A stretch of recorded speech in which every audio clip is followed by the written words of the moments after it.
Before we begin today's events, I want to take a moment to acknowledge the tragic flooding in Texas this weekend, particularly the devastating events at Camp Mystic. Our hearts go out to the victims, their families, and everyone affected. We are keeping the entire community in our thoughts. I'd like to just pause for a moment.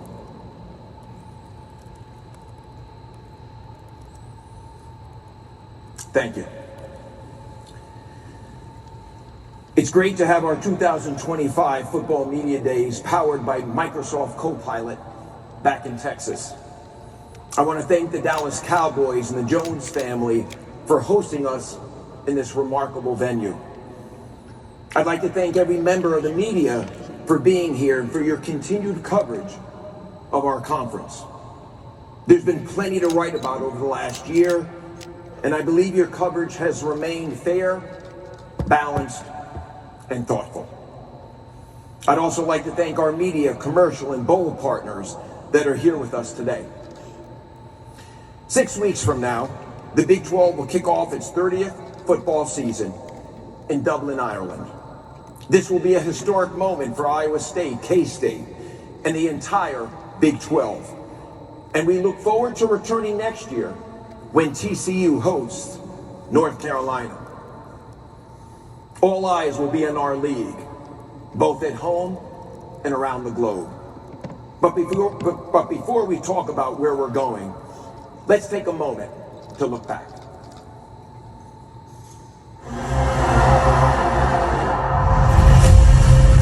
The Big 12 will always be ambitious, because that's who we are. The king's back in the throne's mind. The future's here when it's my time. Back in business. The wildly entertaining and unpredictable Big 12 has a chance to crown Arizona State the Big 12 champions. The Heisman goes to Travis Hunter.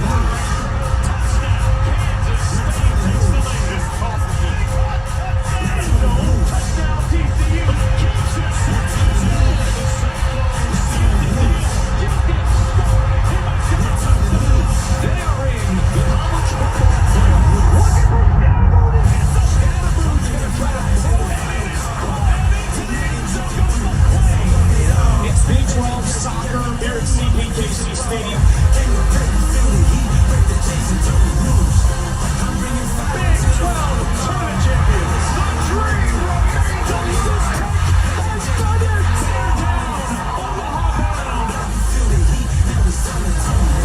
Welcome to Inside the 12's Big 12 Football Schedule Reveal Show.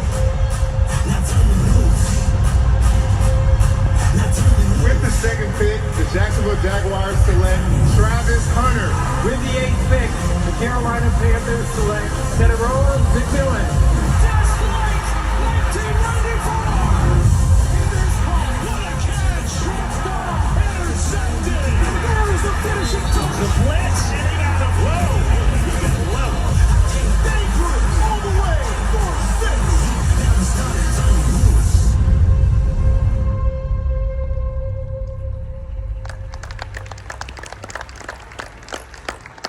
As you just saw, it was a remarkable year for the Big 12, on and off the field. It marked our first season as a 16-team league spanning 10 states, 4 time zones, and it exceeded even our highest expectations. Each of our 16 institutions contributed immense value to the conference. Arizona State earned its way into the CFP and played in a thrilling Peach Bowl. Colorado produced a Heisman Trophy winner. 31 Big 12 athletes were selected in the 2025 NFL Draft, which matched the conference's highest total since 2005. Beyond football, BYU brought home 2 national championships in cross country. Houston men's basketball made a dramatic run to the NCAA national championship game. TCU reached the Elite 8 in women's basketball, while their beach volleyball team won the national championship. Utah made it to the gymnastics finals, and won a championship in skiing, while Oklahoma State captured a national title in golf. As the year came to a close, Texas Tech softball captivated the sports world with a run to the national championship, while Arizona advanced to the Men's College World Series. To put a bow on the year, I'm excited to announce the winner of the first ever Commissioner's Cup, an award created to honor the Big 12 program that excelled both academically and athletically throughout the year. This year's winner, Arizona State. Congratulations to President Crow, Graham Rossini, and the entire Sun Devils community. I also want to recognize the recipients of the third annual Bob Bowlesby Award, given to student athletes who exemplify leadership and achievement both on and off the field. This year's honorees are Travis Hunter from Colorado and Megan Hunter from BYU Track and Field. A huge congratulations to both of you. While it was a great year on the field, it was equally impressive off it. We launched 2 branded media platforms, our linear channel, Big 12 Studios, and Big 12 Radio on TuneIn. These platforms have provided the Big 12 with year-round storytelling and has enabled us to promote Big 12 student athletes of all sports. Earlier this year, we announced that TNT will be joining the Big 12 family as they will broadcast both football and basketball starting this fall. Their digital platform, Bleacher Report, will also be heavily involved in promoting our league. Our social media following grew by more than 200,000 this year, solidifying our place as the second most followed conference on Twitter and Instagram. Our commercial business continues to grow rapidly, as evidenced by our recent announcements with PayPal and Microsoft. And I do anticipate there will be more announcements like this in the very near future. Looking ahead, our focus remains on thriving in this new era of college athletics. Strengthening our football product remains essential. We are committed to continued investment and growth. Every school in our league has committed to providing the highest level of benefits to our student athletes.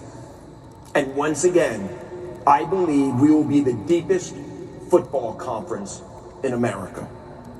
No league offers the competitive balance that we do. Last season, the Big 12 led the nation in fourth quarter lead changes and go-ahead scores in the final minute of conference games. And this year, our star power, especially at quarterback, will be on full display. The Big 12 returns 9 starting quarterbacks who threw for over 2,400 yards last season. The rest of the Power 4 combined, just 11. We also boast one of the nation's top coaching lineups, from Hall of Famers to rising stars. I fully expect the Big 12 to earn multiple college football playoff bids this year, and to show once again that we can compete with anyone.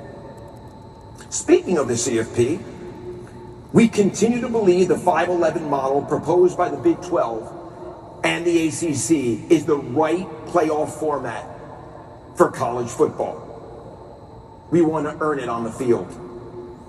We do not need a professional model because we are not the NFL. We are college football, and we must act like it. There is nothing in sports like college football, and we must protect what makes it special and do what's right for the fans and the game. Beyond football, growing our commercial business remains a top priority for our conference. We continue to lead as a conference of innovation, pushing boundaries, and creating new opportunities. Our PayPal partnership is a perfect example of how we're leveraging the full scale of a 16-team league. This requires great collaboration with our schools and their MMR partners. We have strengthened our business and brand infrastructure to ensure we can execute at the highest levels while supporting our schools more effectively. Last week, we announced a new leadership structure featuring Chief Brand and Business Officer Tyrell Kirkham and COO and GC Jessica Presnell, who will play a key role in this effort. We've also consolidated all of our business verticals under Big 12 enterprises to create a more seamless approach for the marketplace. This restructuring positions us for long-term success in the evolving college athletics landscape. From a brand perspective, the Big 12 profile is as strong as it's ever been. We truly have become a national conference, and our narrative has extended beyond the sports page. This year, you'll see us double down in that effort, including exploring documentaries and storytelling opportunities, new ventures in licensing and collectibles, a continuation of our partnership with WWE, and a new partnership that will give every Big 12 student athlete their own custom app, completely free, to help build their personal brand. Establishing and maintaining our position within the Power Four also remains a key priority for us. And frankly, I feel better about our position than ever before. I will continue to collaborate with my commissioner colleagues on a new governance model that will provide the Power Four with more autonomy and influence around decision-making in key areas. We anticipate this being done sometime in August. We will also advance our work with the College Sports Commission and CEO Brian Seeley. One of the primary goals of CSC is to change the market from pay-for-play to a market of true third-party NIL. The CSC's enforcement of punitive measures towards those who break the rules will change behavior in college athletics. It is crucial that CSC leadership, my Power Four colleagues, and I continue to spend the time necessary to guide and partner with our schools into this new age of college athletics. Alongside the CSC, we will still need congressional help, and we continue to work towards that. This is a defining moment for all of us, and one that we need to take full advantage of. There has never been a better time to be part of the Big 12 than right now. Our football product will compete at the highest levels. We've been the best conference in men's basketball over the last 10 years, and we are doubling down on women's basketball and Olympic sports. We have a board and AD room that is unified with a clear vision for the future. We are in a period of change and growth for our industry. But as we enter into this new era, I can promise one thing: the Big 12 remains open for business.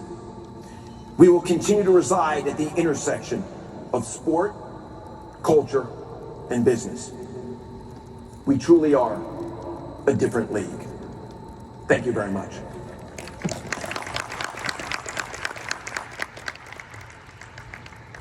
Thank you, Commissioner. We will start by opening up with questions. First question, Brett Murphy, newly minted On3 reporter.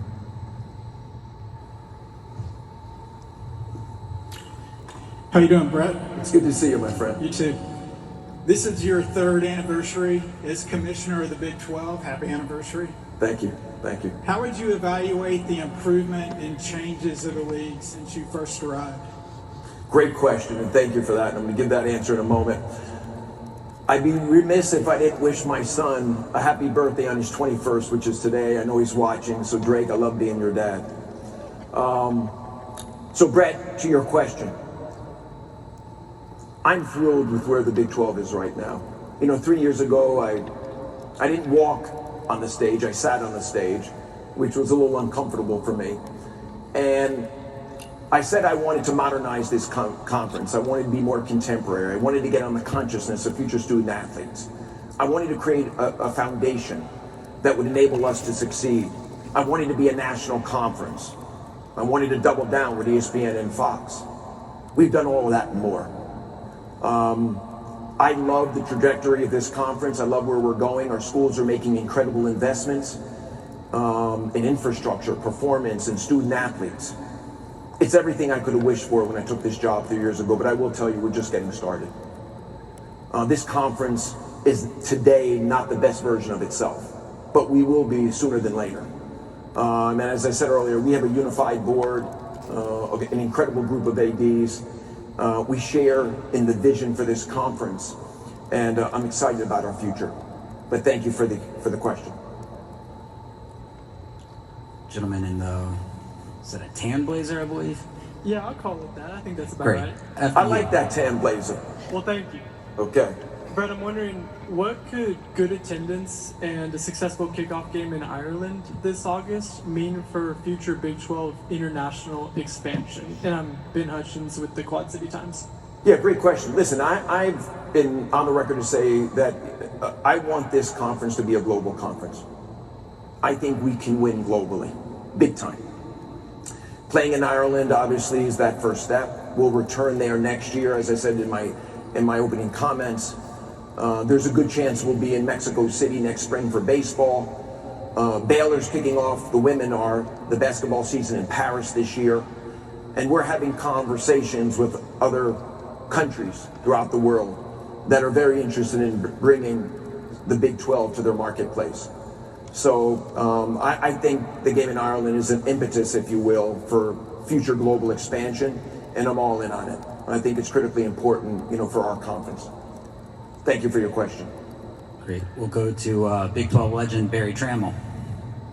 Barry, it is great to see you. You asked me, I think, my first question 3 years ago, if I'm not mistaken. I can't remember. Do you remember that? I do not remember that at all. I think it was about the TV deal, or maybe it was about Oklahoma and Texas. I don't know what it was. It was some nonsense. Yeah, it was some nonsense. You're right. But go ahead, my friend. Good. Okay. You mentioned the Big 12 support for 511 model. Last season, the committee didn't show much respect to the Big 12 in its final rankings. Is there a tightrope you have to walk when you're trying to decide whether to support the 511 or the automatic qualifiers? Getting two automatics might be enticing after the respect that the committee failed to show you. I have a lot of faith in the selection process. I was recently in North Carolina. We had a CFP meeting that was hosted by the executive director, Richard Clark, who is here today. Welcome, Richard. They are doing a full audit of the selection process to figure out how they can modernize and contemporize, and how they use data, and how certain metrics can be more heavily weighted.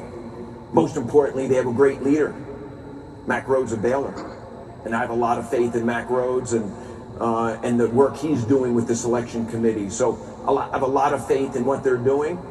And 511 is fair. We want to earn it on the field. It might not be the best solution today for the Big 12, given your comments about AQs. But long term, knowing the progress we're making, the investments we're making, it's the right format for us. And I'm doubling down today on 511. And I know Jim Phillips will, and I'm sure some of the other conference commissioners will as well.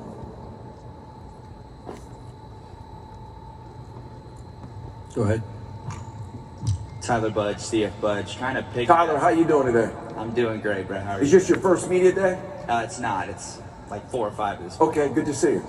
Thank you. Kind of in the same vein with the 511 model, it's been talked about how some of the criteria for the committee might change with the adoption of that model, at the promise of factoring in strength of schedule more heavily.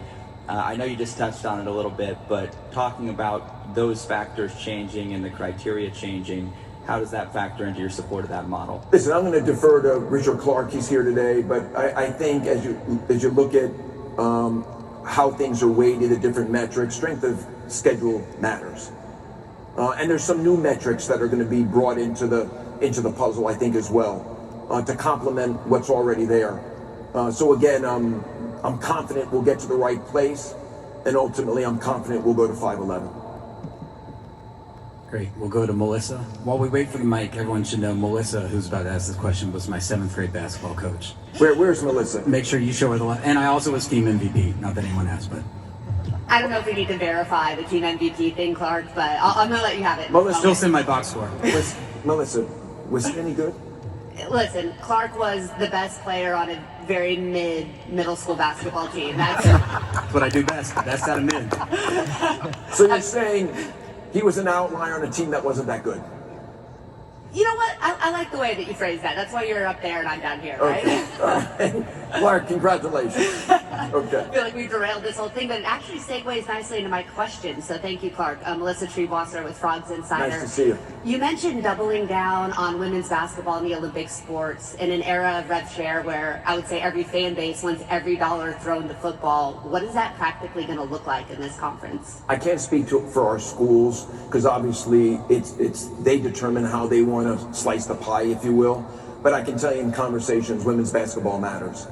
And it matters to our conference. We want more linear exposure for our games, which we're working on. And, you know, from a conference perspective, we're looking to elevate and amplify women's basketball in all the right ways. Candidly, last year I went to more women's basketball than I did men's basketball. I've become a big fan. So we're going to work to double down, as I mentioned in my comments, and I'm excited about where we're going. Thank you for your question. Next question. How you doing, Brett? How you doing? I'm Jared Ramirez with RedRaiderSports.com. Red Raider, did you say? Red Raider Sports, yes, sir. Okay, and is this your first media day or not? That's my second one. Second. How do you like the setup versus Vegas? I wasn't in Vegas last year. I went to Arlington the year before that. But what do you think about it here? It's pretty nice. You like it? Yes, sir. It feels big? Yeah, I'd say so. Okay, good. I like Thank it. you. Yes. The stage is nice. The stage is nice? Yes. Great. You put a big emphasis on expanding the conference's brand nationally and globally, like with the partnership with the WWE.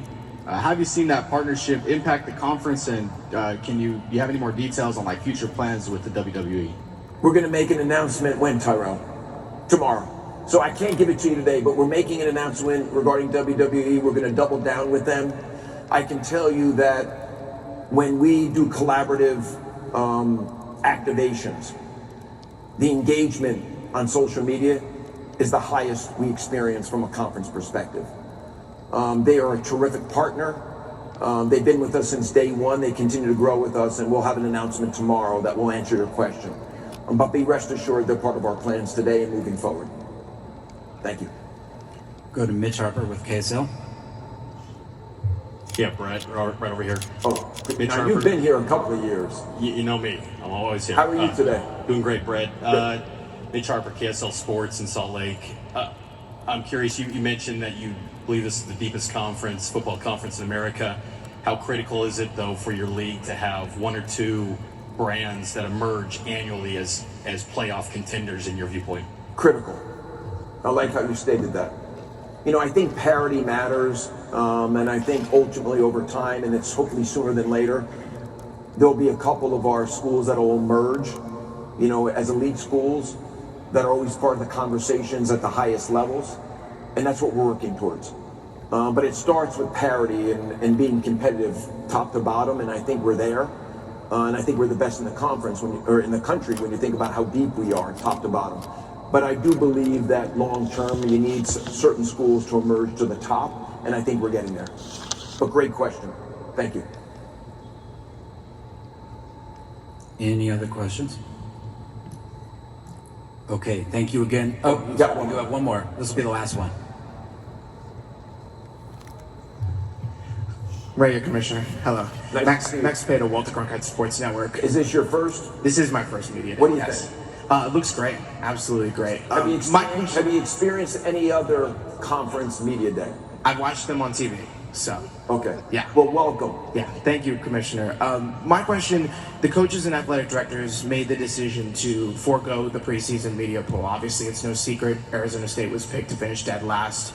Is this a trend that we're going to see across the rest of the sports, including basketball and others? How involved were you in that decision? And do you feel like that this is maybe a positive trend that foregoing preseason media polls is the best for the sport? Well, it was the coaches poll for our conference, and I think it disadvantaged Arizona State last year. they were picked 16th. And I think that hurt them. And Scott Draber, our chief competition officer, and I discussed this. I think there's no value. And I also feel that with the transfer portal and with roster management and what goes on, you know, as you build that roster, no one knows what they really have. They know what they have on paper, but it hasn't played out. And that was the case with Arizona State last year. So I don't know if it's a trend or not, but certainly it's the right thing for the Big 12, and I'm glad we did it. But thank you for your question. I'll just add on to that real quick as our department kind of runs the media portion of that. It is not indicative of a future trend in any other sports. This is solely a football decision. Obviously, any future sport decisions will be unrelated to this one. But now we do have one last question. I apologize. Where's that? Hi, Commissioner. Hey, how are you? Good. Joe Londrigan with Latavius Murray's Knights 247.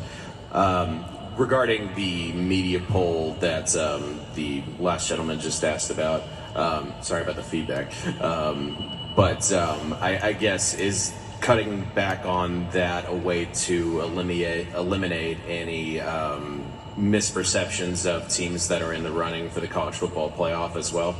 Well, I mean, I guess collectively, you know, that could be some rationale. But for me and for the conference, we don't want to disadvantage any of our schools because again, with roster management and the transfer portal, no one knows really what they have until they take the field. And I think it was the right decision for us, and I'm happy we made it. But thank you again for your question. Okay, great. Thank you everyone for being here, and we really appreciate it. Next coach will go in